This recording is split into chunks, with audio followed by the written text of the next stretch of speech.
All right, let's start off by taking a look at the satellite imagery over California. First few things that I noticed: one, mostly clear skies. Should, for the most part, be a nice sunny, warm day throughout much of the state.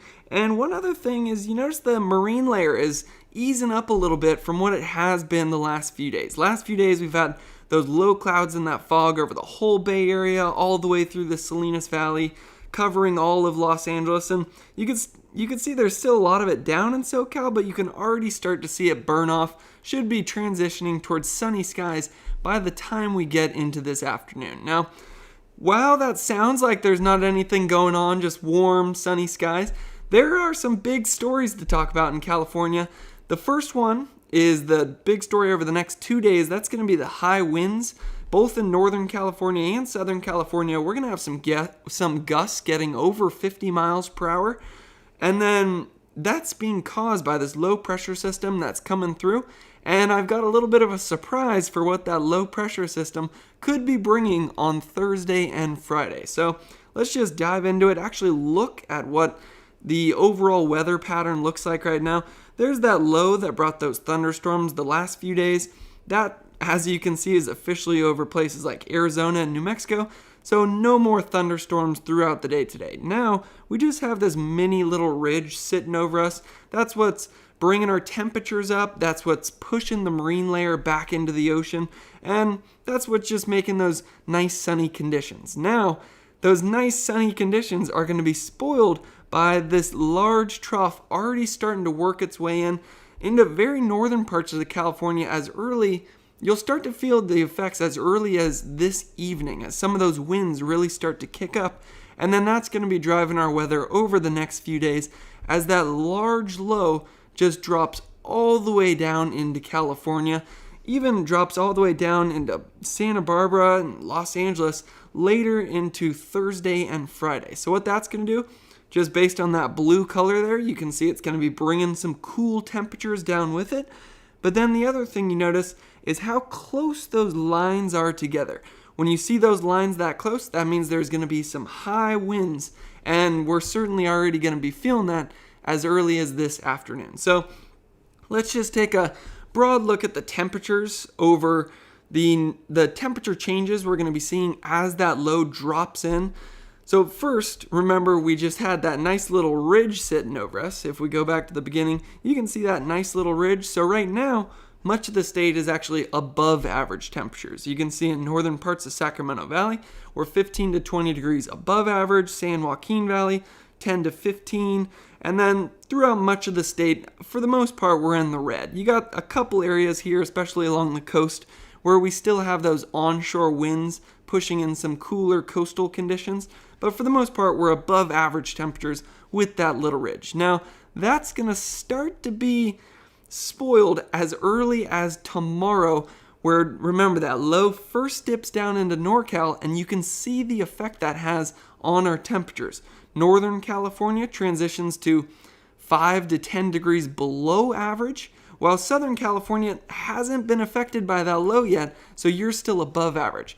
Then, as we get further into the forecast, looking at Thursday afternoon, then into Friday, that's where the entire state is almost covered in that gigantic low, and that's where all of that cold air has pulled down over us. So basically the entire state is at least 5 to 15 degrees below average temperatures, with some areas in the Sierras 20 to 25 degrees below average. And that continues into Friday afternoon, and it actually looks like it strengthens, with parts of the Sierras getting 30 to 35 degrees below average temperatures. So that's pretty crucial when you combine those cool temperatures with the possibility of precipitation with a low. That's a little hint to the surprise that I teased at the beginning of this video. But first, once again, let's just look at what are the actual temperatures that we're going to be getting in NorCal. Then we'll look at SoCal later in the video. So high temperatures for today. With that mini little ridge coming in, you can see our temps certainly coming up. In the Sacramento Valley, we're in the mid to high 80s. Sacramento, you're hitting 85.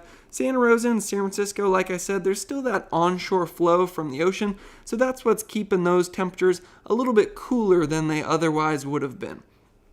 And just, I'd say overall that ridge doesn't look like it's massive by any standard. So it makes sense that we're a little warmer, but not crazy hot right now.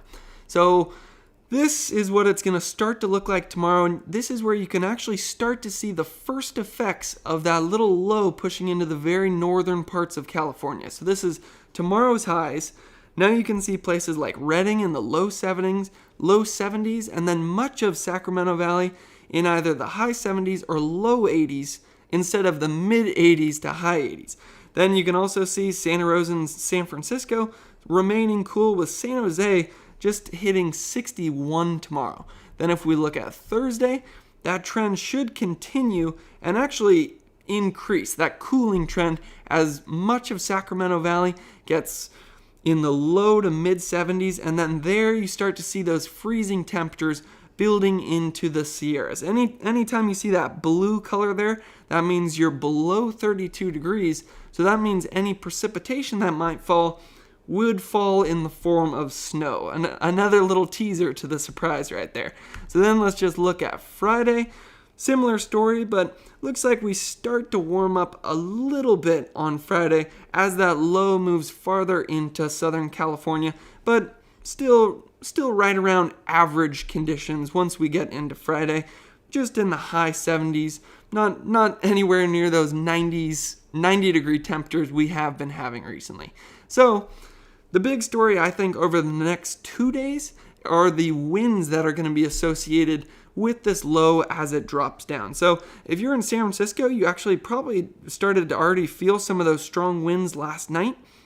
That's just because we've had so many changes in our temperature gradients. We had that low, then the little ridge, then we got another low coming in. So the lots of wind just transitioning over all these different pressure gradients. So getting into this afternoon, you can see those winds will be picking up again. We'll look at a couple different places here. If we go into places in around like Paradise, going into those wind gusts, that's getting up to 30 mile per hour gusts. Farther into the Sierras, that's where you get 35, maybe 40 mile per hour gusts. And then right around the Bay Area, like I mentioned, San Francisco, certainly windy last night. That's going to continue into this afternoon as well, with some of those gusts getting up to 35, 40 miles per hour. North Bay, you are certainly looking windy this afternoon as well. Then that's actually going to be continuing and strengthening as we get into tomorrow afternoon. So this afternoon look like maybe 30 to 35 mile per hour wind gusts, certainly still on the windy side. Tomorrow afternoon, it looks like we're getting even windier. That's where we start to get some gusts in the North Bay up to 45, over 50 miles an hour. San Francisco, you're looking like 45 to 50 mile per hour wind gusts. And then if we look in the Sierras, looking windy there as well, over 50 mile per hour gusts throughout the day Wednesday. Then let's just take a sneak peek at Thursday to see if those winds, looks like on Thursday the winds still on the gusty side, but those high winds will be transitioning down into Southern California as the low moves down there.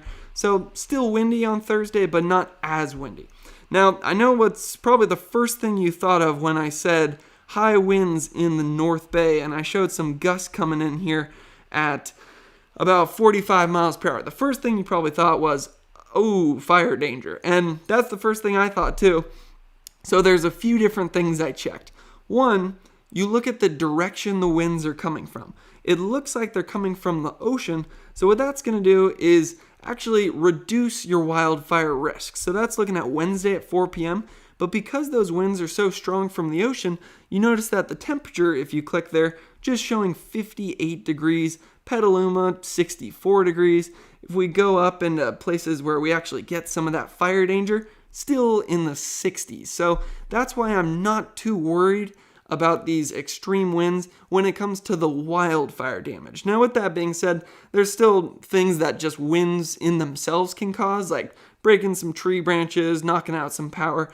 But the temperatures are looking cooler. Humidity is not in the single digits. It's certainly a little bit dry in parts of the North Bay, but it's not in the single digits, especially in much of the North Bay. We're actually high relative humidity as those winds push in that ocean moisture. And then the other thing that's going on is we've had that nice marine layer over the last few days. Like I said, over the last few days, while we don't have as much of it right now, it's burning off, but last few days we've had low clouds and fog over basically the entire Bay Area. So what that's been doing is bringing some nice moisture to our fuels. I know it's a little hard to look all the way in here. I wish they had a local version of this map, but I can only find the national one. But if you look really closely around the Bay Area, you see that green color there. Basically what that means is with that marine layer the last few days, our fuels got a ton of moisture, which means it's less likely that a fire will start with those high winds coming in. So now it is time for the surprise. I think that sums up the wins. This is the surprise. Looks like the models are looking more confident on mountain snow coming in later this week. They're saying Thursday and Friday. I'm thinking we might get the very first traces of it as early as Wednesday night.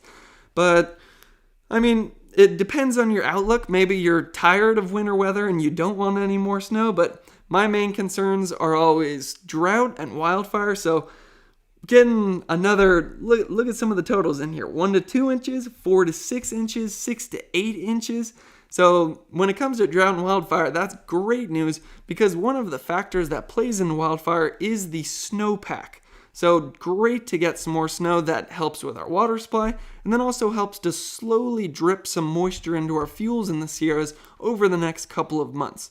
So just the warnings on that: possible chain controls, travel delays, reduced visibility. But what I'm certainly looking forward to is some of that snowfall, bringing back some of our snow totals because we certainly did not get as much as we were hoping for this year. I think we received maybe about 70% of our average snowfall in a year, and right now our snowpack, if you look at the satellite imagery, it barely looks like there's any snow left in the mountains. Looks like there's maybe a little bit in the southern Sierras, but certainly not what it should look like at this time of the year. So great to see that starting as early as Wednesday night at about 11 p.m. might have some of that new snow pushing in. Then it looks like right there you see we start to get some heavier rates getting into early Thursday morning, and then that continues into Thursday evening. Let's see if we're showing up any on Friday. Friday 5 a.m. still some snow building in, and then actually some heavier snowfall rates throughout the day Friday, where you get that darker blue. That means the snow will be falling harder. And then it looks like behind that low, as it pushes farther into SoCal, could get some light rain up into northern parts of California. So overall, I'd say this is some great news, especially because the model is actually trending better than it was yesterday. Yesterday, it almost just looked like some novelty snow, getting maybe 2 to 4 inches. Now, if we click through here all the way through Thursday, you notice on Wednesday night and Thursday, it's mostly up here in the very northern parts of California. Then as we continue to click through, goes all the way down into the southern Sierras. And biggest thing I notice is how much better this map is looking than it did yesterday. Yesterday, maybe it was 2 to 4 inches, wasn't gonna really help us all out that much. But where you start to see this purple color, that's where you're getting up to 6 to 8 inches of snow. So you can probably just hear it in my voice that I'm rather excited about this storm coming in. And I will caution, this is still forecasted for Thursday and Friday. So that's right on the cusp of where I start to trust the weather models when it comes to snow. So this could still change, but I mean, hopefully the trend in how it's changing continues, because then who knows, we might even get more snow than this. We'll just have to wait and see. So again, the reason I'm so excited about that, one, wildfire season just around the corner, and some places it's actually already even started, but also because of the California drought. Seems like every time I look at this map, the bright red color, which represents extreme drought, and that burgundy color, which represents exceptional drought, seems like it just keeps covering a higher percentage of California. So, I mean, who knows? I can't imagine that one storm is going to really push back any of these drought conditions that we've had, but who knows? Maybe if it ends up being a big one, we see some of this bright red retreat a little bit from where it has been pushing in over the last few weeks. So there's also some interesting weather going on down in Southern California. The biggest thing I'd say right now, you notice that marine layer finally starting to burn off. Seems like we've had that covering much of Los Angeles over the last few days. So as that burns off and you transition to some sunny skies this afternoon, should be a nice, beautiful sunny day, getting up to the mid 70s in LA. But areas inland, certainly still on the warm side. In San Joaquin Valley, we're in the low 90s. Areas of the desert, even pushing into the triple digits. And then San Diego, seems like you've been getting those cool coastal conditions just non-stop for the last week or two, so you're still in the low 60s. Then let's look what happens as that low starts to come in. So the low is up there in NorCal at this point. So you notice that the temperatures in SoCal haven't really adjusted to that low yet. San Joaquin Valley and Bakersfield still warm. Los Angeles still in the mid 70s. Much of the desert area still looking like they're in the triple digits. But then on Thursday and Friday, that low just drops farther into Southern California. We'll actually look at it right there. So right there, that's where SoCal hasn't really felt the effects yet. Then it drops all the way in. So once it drops all the way in, that's where we're going to start to see our daytime highs drop in Southern California. Thursday looks like San Joaquin Valley now dropped into the high 70s, Los Angeles 70s, 61 in San Diego, and then as we get into Friday, those temperatures keep going down. LA, you're back into the high 60s, and instead of the desert being in the triple digits, it's now in the high 70s to low 80s. Now, that's interesting. I'd say temperatures peaking today, then slowly cooling as we get later in the week, especially Thursday, Friday, and Saturday. But what I think is the big story for Southern California is actually the winds. And you can see there's actually some strong winds going on as of right now. Looks like those sundowner winds over Santa Barbara. And I got a nice little graphic that I'll show in a second for explaining how these sundowner winds work. But first, let's just see how these winds are going to be changing throughout the day. Getting into this afternoon, you see those winds picking up, especially up here, getting up into 48 miles per hour. And we actually have some high wind warnings in place throughout numerous areas in Southern California with a couple wind advisories as well. Now, one thing I will say about both the high winds that you see today and then also the even higher winds you see tomorrow, some of these gusts getting over 50 miles per hour, possibly even 60 in some of the drainages and canyons. First thing you might be thinking about is wildfire danger, but if you look at the direction that these winds are coming from, they're mostly coming from either the northwest or the west directly onshore. So that's great news because that means you're taking some of those cooler, moist conditions from the ocean and pushing it into places like LA and San Bernardino, instead of when we get those big Santa Ana wind events where we get those warm, dry conditions from inland, push them down into some of our valleys and canyons, and that's where you get real wildfire danger. So the high winds certainly still a factor, but I don't think that there's going to be that massive wildfire threat that we would have if these were coming from the northeast instead of from basically looking like the ocean. Now, with that being said, it kind of relates to what I was just saying about how when you get winds blowing from inland, that's where you can get some warmer temperatures, and that is actually what we will be seeing in places like Santa Barbara with these sundowner winds. Actually, before I talk about sundowners, just one other reason I'm not all that worried about the wildfire threat in SoCal. We've had that thick marine layer over the last few days. That's brought a lot of moisture to our fuels, so you can see that green color there. That means your fuels have a lot of moisture in them, so it's not as easy for just a small spark to kick off a major blaze. All right, now we'll get into talking about sundowners. Santa Barbara here. So I was talking about how because those winds are blowing from the ocean into places like LA, that's keeping your temperatures actually a little bit cooler.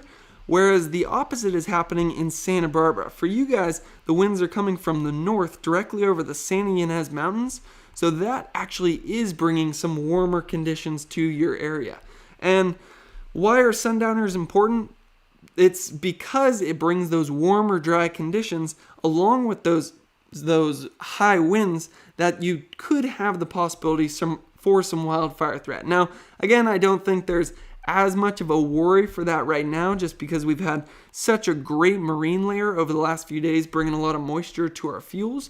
But you can see the history of some of these sundowner events in Santa Barbara, especially the Thomas Fire in 2017 that got over 250,000 acres. And basically what happens when you get this is now we're looking, you got to orient yourself here for a second. There's the ocean. We got the Santa Ynez Mountains.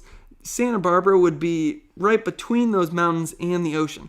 So what happens when you get those northerly winds? It goes over the mountains, drops down, and almost compresses and speeds up. It's almost like if you were to roll up a paper and it was a very wide roll and you were to breathe into it, it wouldn't be all that strong of winds coming out the other end. But then if you were to tighten up that rolled up paper into maybe just a diameter of like half an inch and did the same breath, then the winds coming out the end of the paper would be a lot faster. The same thing happens with these sundowner winds. As it drops down over the mountains, it compresses at the bottom here, speeds up, and then you also have the air as it expands, drying out and warming up. So that's where you can get some temperatures up to 70, 80 degrees like we're actually going to be expecting in Santa Barbara with these sundowners over the next 2 days.